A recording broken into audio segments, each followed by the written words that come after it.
Yeah, I've been writing Lesia specifically for about 4 years. All of the writing that I had done up to this point was just sort of like preparatory for, actually writing a book. I was like training myself, learning, experimenting, brainstorming, all of that.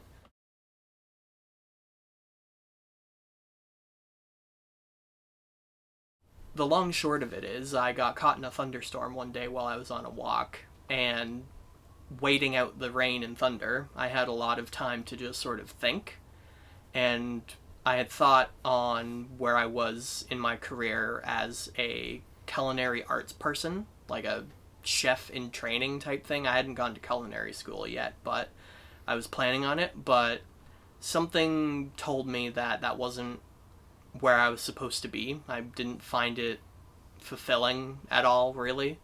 But I thought back to my childhood, like my young childhood, like early school. I would make up stories and tell them to my peers, and they would sit apparently entranced by my imagination, students and teachers occasionally. So I thought back to the feeling I got when I would tell these stories and make people interested or happy or anything like that, really. And I thought, it's been a while since I've done something like that, so I decided, once the rain had stopped, to go back home and start writing in a journal that I had received as a gift from a friend. And here we are.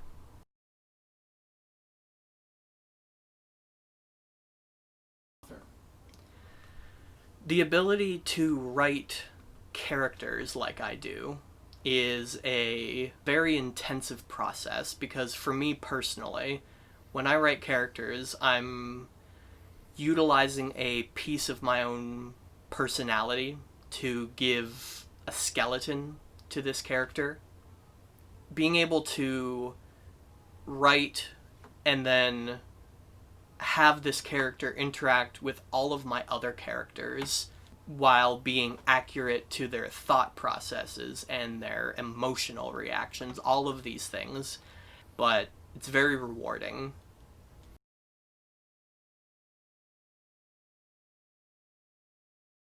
Well, I've always been a fan of high fantasy as a consumer. Some of my favorite fictional worlds are Harry Potter, Lord of the Rings. You've got The Inheritance Cycle by Christopher Paolini, the place known as Allegasia. Just, I've always been a big consumer of that particular genre. It's not my only favorite. I mean, I'm a big fan of science fiction as well. You've got massive complicated worlds like Star Wars and Star Trek and just all of those other ones.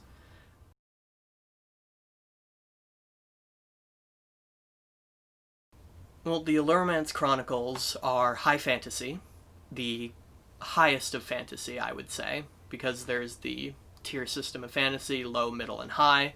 This would definitely fall into high fantasy because it's all about magic and monsters and all of those things.